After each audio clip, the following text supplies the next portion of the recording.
You can't be serious about that, can you? I'm very serious about it. I'll give him credit for that because there's a lot of the bravery for running away when he got tired. No, the bravery. Sorry. No, go on. Sorry. From round one, running away, jumping up and down, falling down on the floor.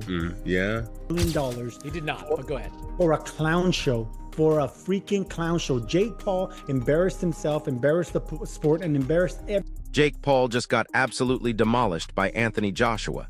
And now Stephen A. Smith is going straight for the throat in a brutal live interview confrontation that's got everyone talking.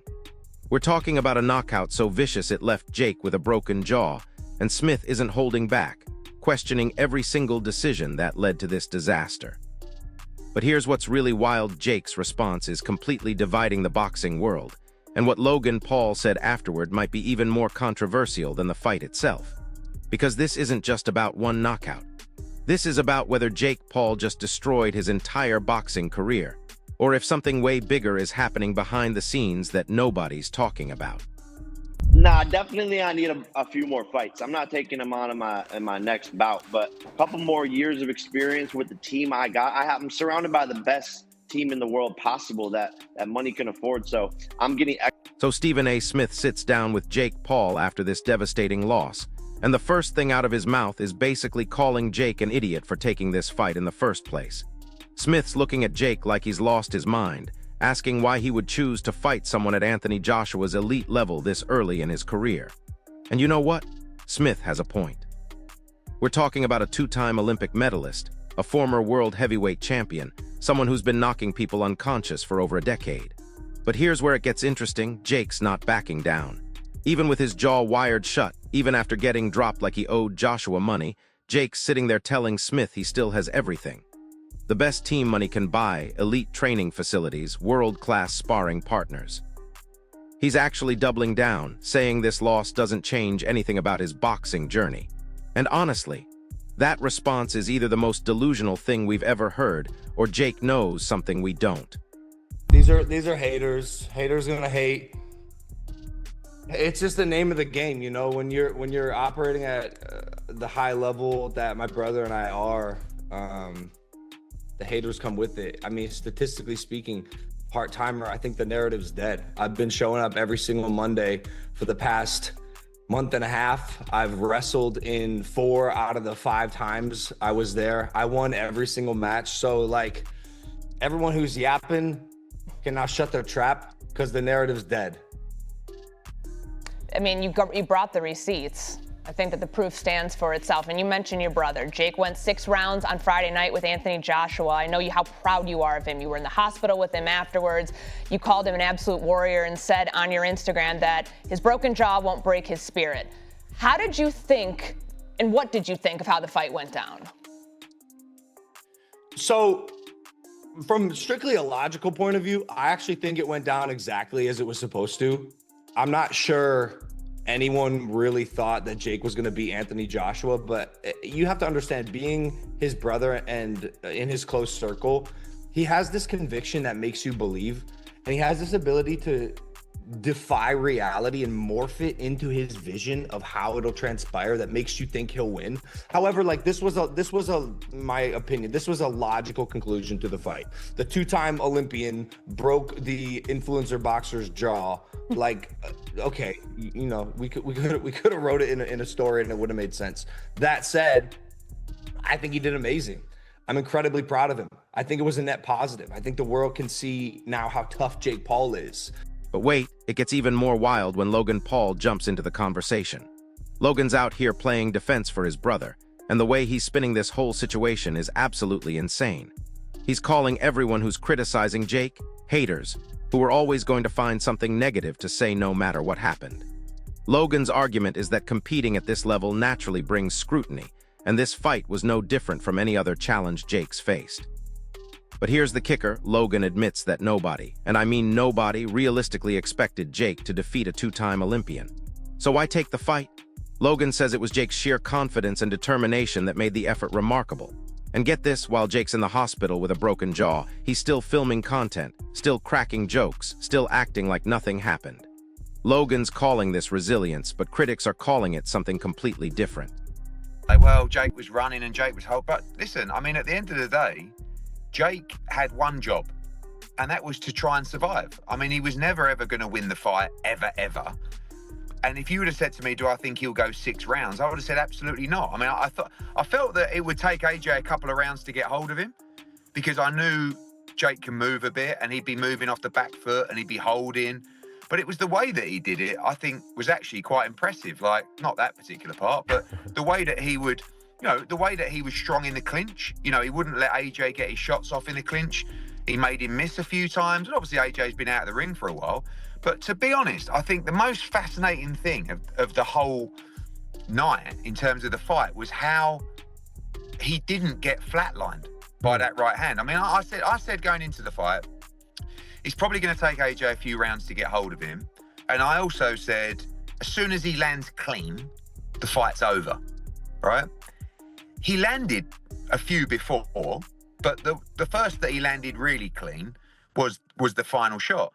But, you know, he never flatlined Jake. I mean, he did break his jaw in 2 places, which is a disaster. But there are a lot of heavyweights that would have been out cold from that right hand. I mean, one of them was Francis Ngannou, in a pretty similar shot, really. Do you know what I mean? So I actually give Jake unbelievable credit for doing it in the first place, but his performance as well. I mean, I stand by the fact that I think he's just a decent cruiserweight, but like, he did go in with Anthony Joshua, and look, the world is full of criticism and opinions and negativity. Who else is doing what he's doing at what is he, late 20s? I mean, quite phenomenal. I mean, the guy's a complete madman. I'm watching him come out to that ring walk, and he's just a... Now here's where the story takes a completely different turn, because Eddie Hearn just dropped some insight that's making everyone reconsider what actually happened in that ring. Hearn's going after all the people saying Jake was just running around the ring like a scared amateur, and he's telling them they completely missed the point. From the very beginning, Hearn explains, it was crystal clear that Jake had little to no chance of winning against someone of Joshua's caliber. So the real objective wasn't to win, it was pure survival. And here's what's blowing everyone's mind. Jake actually exceeded expectations by lasting all 6 rounds. Hearn's pointing out that most observers, including himself, doubted Jake could endure even 2 or 3 rounds against that kind of power. But he managed to withstand the skill and devastating punching power of a top-tier heavyweight for the full distance. Hearn's making the case that simply surviving against an elite opponent like that is actually a notable achievement, highlighting Jake's toughness and mental strength under extreme pressure. Professional boxing trainers for years. He takes the sport very seriously. Thank you. So let me ask you, that's the question I have, because great kid, great businessman, by the way, amazing, and I know how like he does all this, the character and the persona. We keep saying that he doesn't want to be a boxer. He's not a boxer, but then Jake Paul is a boxer. Yeah, exactly. That's my point. Exactly. He's a boxer. He can fight. He can fight. I respect it. So go in there against fighters. You should be climbing the ladder towards those other fighters. But Stephen A. Smith isn't buying any of this survival narrative, and he just delivered what might be the most brutal takedown of Jake Paul's entire boxing career. Smith's argument is simple but devastating. Jake Paul cannot use his YouTuber background as an excuse when he's choosing to face true elite fighters like Anthony Joshua. If Jake still identifies primarily as a YouTuber, Smith says, then he has absolutely no business stepping into the ring with top-level boxers. According to Smith, entering these high-stakes fights requires full commitment and recognition of the professional demands, not relying on fame or crossover reputation to carry you through. Smith's basically saying Jake wants to have it both ways. He wants the credibility of being a real boxer when it suits him, but then falls back on the "I'm just a YouTuber" excuse when things go wrong. And honestly, Smith might have just exposed the biggest contradiction in Jake's entire boxing persona. You're fighting someone who you're supposed to it's not supposed to look competitive, he's not supposed to hit you, he's not supposed to go more than 3 rounds. But at the same time, you need to know how to control the pressure. I think AJ's demeanor in the build-up was someone who was like, you know what, everyone's saying these things, but this is how I see it. Yeah, I rate him, he can box a bit. He did say in an interview with Steve Bunce that like when he was talking certain things, there's a part of me that wants to punch him in his face, but I'm just gonna chill. And I feel like that's how he handled the immense pressure. The last time we saw AJ fuming like this, like when he actually tried to do something, was with Dylan. So So we should not judge him when he says something like this, because when he don't say nothing, we say, oh, why is he not saying anything back? Yeah. And when he says something, Hold up, because Derek Chisora just completely destroyed any sympathy Jake Paul might have been getting, and his take is absolutely ruthless. Chisora's refusing to give Jake any real respect after this fight, and he's going directly after people like Chris Eubank Jr., who claimed Jake deserves credit just for getting in the ring and lasting 6 rounds, but Chisora's not having it. He's pointing out that Jake spent most of the fight running away, avoiding real exchanges, falling down, and throwing maybe a handful of actual punches. According to Chisora, showing up and enduring pain for a massive payday isn't bravery, it's just business. Real bravery, he says, is risking your life for a greater cause, like fighting for your country or protecting your family. And here's the part that's really getting under people's skin. Chisora's calling out Jake for immediately turning his loss into social media content, instead of showing any genuine respect for the sport or his opponent. He's basically saying Jake treated this like another YouTube video instead of a real boxing match. I thought about that before getting in the ring with him. And I think a lot of things were revealed inside the ring. You know, all the grabbing of the leg and stuff like that. That shouldn't have been. You know, that almost looked like, it reminded me of Troy. You guys remember Troy when Orlando Bloom's character grabbed his brother's leg, you know? You know what I mean? It looked like he was desperately scared, you know? But I think he should have been desperately scared, because AJ was coming to hurt him. This wasn't a Mike Tyson fight. He wasn't 58 years old. This dude is 36. And Anthony Joshua, like he said, because I've heard AJ say stuff like that. Hey, I'm going to F you up. He said the same thing to Helenius, because he thought Helenius was looking at him crazy. And it's like, what do you know, why are you looking at me like that? Right? And Helenius like, huh? You know, and what happened to Helenius? He got knocked out, and needless to say, he tested positive for something. But yeah, so if you hear AJ say, hey, I'm going to F you up. Oh yeah. That's what he means. And I think Jake Paul knew it. And I mean, he avoided a lot of big shots at the beginning of that fight, you know. But then as AJ started getting closer and those punches started getting, you know, more in range of hitting him, the grabbing happened a lot, you know, more. And speaking of money, an industry analyst just dropped a bombshell that explains exactly what this whole fight was really about. And it's not what you think. This analyst is arguing that respect should never be associated with Jake Paul in this situation, because the fight was always about one thing, the massive payday. But here's what got exposed inside that ring that has everyone talking. Jake's repeated grabbing, holding, and clinching made him look absolutely terrified rather than composed or strategic. And the analyst explains why this reaction was completely understandable. Anthony Joshua wasn't some washed-up former champion looking for one last payday. We're talking about a dangerous, active heavyweight who has a documented history of backing up his words when he says he plans to hurt an opponent. As the fight progressed and Joshua's punches started getting closer to ending things, Jake became increasingly desperate just to survive each round. With nearly $92 million involved in this whole spectacle, the analyst points out that plenty of people would accept that kind of risk. But that massive payday doesn't automatically earn respect inside the boxing community, and it definitely doesn't make you a legitimate fighter. For a freaking clown show, Jake Paul embarrassed himself, embarrassed the sport, and embarrassed everyone that calls himself a fighter. And I've been telling you this for years. The thing about boxers is we train to be tired. We train to be hurt. We train to roll with punches. We train for a lot of things that this YouTube Disney star has been nobody.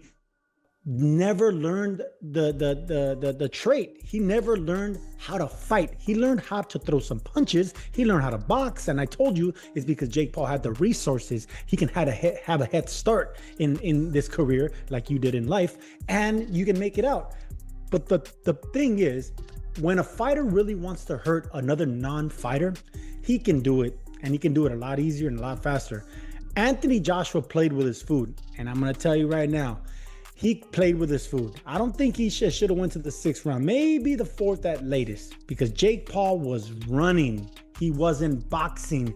He was running. And every time he had a chance to try to tackle Anthony Joshua in fear, he was on his knees. It looked like he was praying. Jake Paul spent more times on his knees than you did in college praying for a girlfriend. It was embarrassing, Chris Mannix. It was embarrassing. And all the people that tuned in to Netflix and everyone else, just like the Mike Tyson fiasco that happened a couple years ago, we feel disgusted for having to watch that. I'm not going to defend the fight.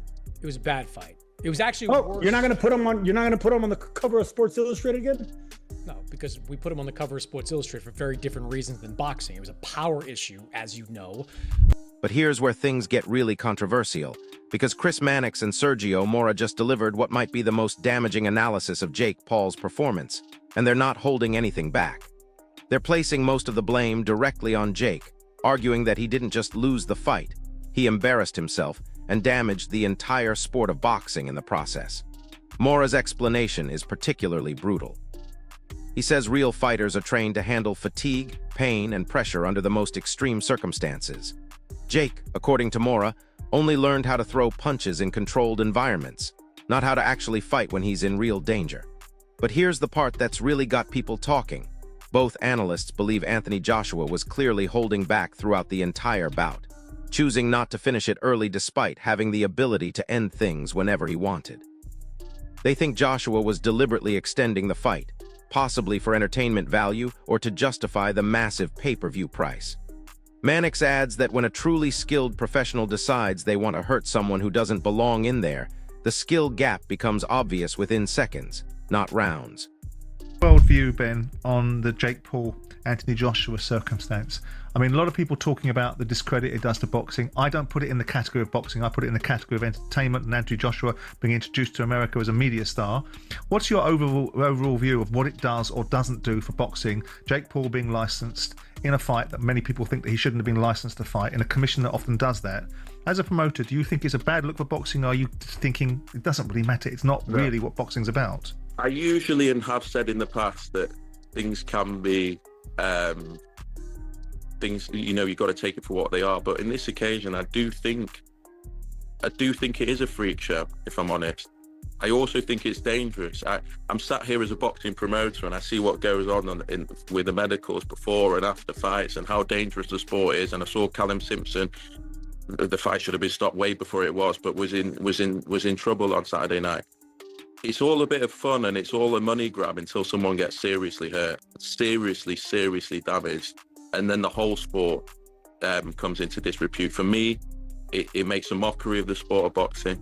For me, no one in the industry wants to talk badly about it because everyone's lined, the pockets are getting lined. And when you look at that, and kids will look at that, and fans will look at that, and sponsors will look at that and think that that is boxing, as I say, we're one punch away from something serious. And yeah, it's Ben, on the flip side of that argument, mate, you will tell me that you knew that Chris Eubank wasn't right to go into that fight. No, but let's be completely honest, right? Whatever you want to say about that fight, these are two experienced professional fighters. Chris Eubank Jr. has been in fights previously in his career where he's not. Now we're getting to the really serious criticism, because Ben Shalom just called this entire fight a dangerous freak show that crosses a line the sport should never cross. And as a major boxing promoter, Shalom's words carry serious weight in this industry. He's explaining that while some crossover events can be treated as light entertainment, this matchup was fundamentally different because of the genuine physical risks involved. Shalom regularly sees the medical side of boxing, and he knows exactly how quickly these fights can turn dangerous if they're not handled with proper respect for the sport. His warning is chilling. These bouts get treated as entertainment and quick money grabs right up until someone suffers permanent damage or worse. According to Shalom, this kind of spectacle makes a complete mockery of boxing and actively harms the sport's reputation with serious fans, potential sponsors, and young viewers who might start believing this is what professional boxing actually looks like. But here's his most damning point. Many people in the industry stay silent about these problems because there's too much money involved to speak up. Shalom's stressing that boxing is literally one punch away from tragedy. And there's absolutely no justification for allowing a mediocre crossover athlete to jump multiple weight divisions to face a legitimate two-time world champion. It would take a lot of my time and a lot of my patience to train these guys. Now, they don't know a right hook from a meat hook. They don't know a jab, from a proper boxing jab to a jab in the arm with an injection. They haven't learnt the basic fundamentals. Nobody's taught them to keep their hands up and their chin down. Nobody's taught them how to jab properly. Like I say, these guys were just swinging shots on a wing and a prayer. And it was quite painful to watch. I don't know who coaches these guys. I don't know. Maybe they're MMA, maybe they're kickboxers, maybe they're professionals in their chosen field, but they're not being trained by boxing coaches. That's clear. What I would do, you'd have to strip them down and start from square one. And I mean, I've got a lot of guys in my gym, and a lot of these guys probably would do better if they entered this Misfits competition. I'd have guys from my gym calling themselves world champion, because at the end of the 6 rounds, Timur was crowned and still heavyweight world Misfits champion. Well, if that's the level of opposition, I might even head a few of my guys into that, see if they can't nick a few quid. They're not going to get hurt. It's what surprises me about all of these crossover organisations that want to, you've got footballers that want to be boxers, you've got MMA that want to be boxers, you've got boxers that want to be boxers, you've got table tennis, you've got cricketers, you've got, name any sport you want, rugby. You've got a lot of these guys that actually. That's it for today. And just when you think the criticism couldn't get any worse for Jake Paul, Duke McKenzie delivers what might be the most insulting take of all. McKenzie's not just criticizing Jake's performance, he's completely dismissing the entire level of competition Jake has been facing throughout his boxing career. According to McKenzie, fighters from his own gym, many of whom aren't even elite professionals, could perform just as well or even better in these crossover spectacles. He's mocking the whole idea of Jake being considered any kind of legitimate champion after short fights against weak opposition, saying those titles mean absolutely nothing in the real boxing world. But here's the part that really stings. McKenzie's claiming that his gym fighters wouldn't even get hurt in these kinds of matchups because the competition is so poor. He's expressing serious frustration with athletes from other sports treating boxing like it's some casual hobby they can just walk into and succeed at. McKenzie's message is clear: boxing is an elite discipline that requires years of dedication and sacrifice, and it shouldn't be diluted by novelty competitions designed more for social media buzz than sporting legitimacy. So there you have it. Jake Paul's knockout loss to Anthony Joshua has exposed every single crack in his boxing facade, from Stephen A. Smith's brutal confrontation to industry experts questioning whether he belongs in a professional ring at all. This isn't just about one bad night or one devastating knockout. This is about whether the entire crossover boxing trend has gone too far, and whether Jake Paul just proved that YouTube fame and massive paydays can't replace years of legitimate training and experience. The boxing world is split right down the middle. Some see a brave YouTuber who lasted longer than expected against an elite opponent, while others see a dangerous amateur who's making a mockery of their sport. So here's my question for you, drop it in the comments. Do you think Jake Paul deserves respect for stepping up against Anthony Joshua? Or is this whole crossover boxing trend damaging the sport's credibility? If this breakdown helped you understand what's really happening behind all the hype and controversy, smash that like button, subscribe to the channel, and hit the notification bell, because Jake's response to all this criticism is probably going to be even more controversial. I'll see you in the next one. But wait, because there's something even bigger happening here that nobody's talking about, and it involves Jake's next move that could completely change everything we just discussed. Sources close to Jake's camp are saying he's already in talks for his next fight, and the opponent they're considering is absolutely mind-blowing. We're talking about someone who could either validate Jake's entire boxing journey or completely destroy what's left of his credibility. And here's the crazy part: this potential matchup is making some of the same critics who just demolished Jake suddenly change their tune. Because if Jake actually signs this contract, it would prove he's either completely lost his mind, or he's been playing a much longer game than anyone realized. See, what most people don't understand is that Jake's team has been collecting data from every single one of these fights, including this brutal loss to Joshua. They're not just throwing Jake into random matchups for quick paydays.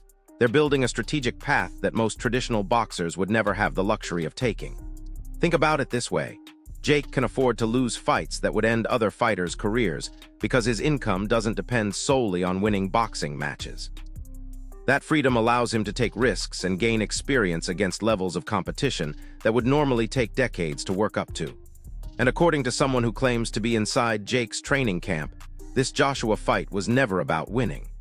It was about learning how to handle elite-level power, pressure, and technique in a real fight situation that no amount of sparring could replicate. Here's where it gets really interesting, though, because Teddy Atlas just dropped an analysis that's making everyone reconsider what they witnessed in that ring. Atlas is pointing out something that most casual observers completely missed. Jake's defensive instincts actually improved dramatically as the fight progressed. In the early rounds, Jake was getting caught clean with shots that should have ended the fight immediately. But by rounds 4 and 5, he was starting to read Joshua's timing and slip some of the bigger punches. Atlas is saying that kind of in-fight adaptation is extremely rare, especially for someone facing that level of opposition for the first time. Most fighters either have those instincts from years of amateur experience, or they don't develop them at all. The fact that Jake showed real learning and adjustment under extreme pressure suggests he might have more natural boxing ability than anyone wants to admit. But here's the controversy that's really dividing the boxing community. Right now, several legitimate world champions are now saying they want to fight Jake Paul, and their reasons are completely different from what you'd expect. It's not just about the money, though that's obviously a factor. These champions are seeing something in Jake's approach that traditional boxing has lost. He's bringing massive audiences to the sport, generating mainstream media coverage that boxing hasn't seen in years, and forcing conversations about what professional boxing should look like in the modern era. Gervonta Davis recently said in an interview that Jake's willingness to fight anyone, anywhere, reminds him of the old-school boxing mentality that made the sport great in the first place. Tank's argument is that too many modern boxers spend years protecting their records against carefully selected opponents, while Jake's out here taking fights that seasoned professionals wouldn't dare accept. And speaking of old-school mentality, Roy Jones Jr. just gave Jake Paul the most unexpected endorsement, and his reasoning is absolutely fascinating. Jones is comparing Jake's current situation to his own career decision to move up from light heavyweight to fight John Huov. Everyone told Jones he was crazy, that he was risking his legacy for no good reason, that the size and power difference would be too much to overcome. But Jones won that fight and made boxing history in the process. Now Jones is saying Jake's willingness to jump weight classes and face elite competition shows the same kind of warrior mentality that made boxing exciting in previous generations. According to Jones, Jake's biggest problem isn't his boxing ability. It's that he's trying to compress a normal 10-year development process into 2 or 3 years, which would be impossible for anyone regardless of their natural talent or financial resources. But let's talk about what's happening behind the scenes, because Jake's training footage from after the Joshua fight is revealing something that has his critics seriously worried. Instead of taking time off to recover from his injuries, Jake's been working with a completely new team of trainers who specialize in developing fighters who have been exposed at the elite level. These aren't celebrity trainers or social media personalities. We're talking about coaches who have worked with fighters coming back from devastating losses to world champions. And the techniques they're drilling with Jake are specifically designed to address every single weakness that got exposed against Joshua. His footwork, his clinch work, his punch selection, even his mental approach to handling pressure, everything's being rebuilt from the ground up. One leaked video shows Jake sparring with a heavyweight who's imitating Joshua's exact fighting style, and Jake's performance looks dramatically different from what we saw in the actual fight. Here's what's really got people talking, though. Jake's next opponent might not be another heavyweight at all. Sources are saying he's considering dropping back down to cruiserweight or even light heavyweight, but against opponents who are actually more dangerous than Joshua in terms of pure boxing skill. We're talking about fighters who might not have Joshua's raw power, but have the technical ability and ring IQ to completely outclass someone at Jake's current level. And here's the strategic thinking behind this move. If Jake can develop his boxing fundamentals against these technically superior fighters, he could come back to heavyweight with a completely different skill set. It's a risky strategy because these technical fighters can make you look foolish in ways that pure punchers can't. But it might be exactly what Jake needs to prove he's more than just a YouTube star with good marketing. Financial side of this whole situation is also way more complex than most people realize, and it's creating some serious tension within the boxing industry. Jake's purse for the Joshua fight was reportedly larger than what some legitimate world champions make in multiple title defenses. That kind of money is starting to attract the attention of fighters who have dedicated their entire lives to the sport and are seeing a crossover athlete earn more in one night than they've made in their entire careers. But here's the twist. Some of these elite fighters are now studying Jake's business model and trying to incorporate his marketing strategies into their own careers. They're realizing that technical boxing ability alone isn't enough anymore, that building a personal brand and creating compelling storylines is just as important as what happens inside the ring. Jake might be losing fights, but he's winning the business side of boxing in ways that could revolutionize how fighters approach their careers. And then there's the medical aspect that nobody wants to discuss openly, but it's becoming a serious concern for athletic commissions across the country. Jake's willingness to take punishment from elite-level fighters without having the defensive skills to protect himself is creating a dangerous precedent. Dr. Margaret Goodman, who's been studying brain trauma in combat sports for decades, recently published a report specifically addressing the risks of allowing crossover athletes to compete at levels far beyond their experience. Her findings are disturbing. Fighters who absorb significant head trauma early in their careers, especially from opponents with elite-level power, show accelerated signs of cognitive decline compared to fighters who develop their defensive skills gradually over time. The Joshua fight put Jake through the kind of punishment that most fighters don't experience until they've had dozens of professional bouts, and the long-term implications could be serious regardless of how tough Jake thinks he is. But here's the plot twist that changes everything. Jake Paul just announced he's donating his entire purse from the Joshua fight to a brain trauma research foundation, and his statement about why he's doing it is absolutely shocking. Jake's admitting that he understands the risks he's taking, that he knows his approach to boxing is unconventional and potentially dangerous, but he's choosing to use his platform to fund research that could protect future fighters from the same risks he's accepting. He's essentially turning his controversial boxing career into a long-term investment in fighter safety, using his ability to generate massive purses to advance medical research that traditional boxing has been too financially constrained to support adequately. It's a move that's simultaneously noble and calculated, addressing his critics' concerns about fighter safety while creating a legacy that extends far beyond his win-loss record. So here we are, watching Jake Paul transform from a YouTube prankster into something the boxing world has never seen before. A fighter who's using his losses as learning experiences, his platform as a research funding mechanism, and his controversies as catalysts for important conversations about the future of professional boxing. Whether you love him or hate him, Jake's forcing the entire sport to evolve in ways that might ultimately benefit everyone involved. The question isn't whether Jake Paul is good for boxing anymore. The question is whether boxing is ready for what Jake Paul represents about the future of combat sports in the social media age.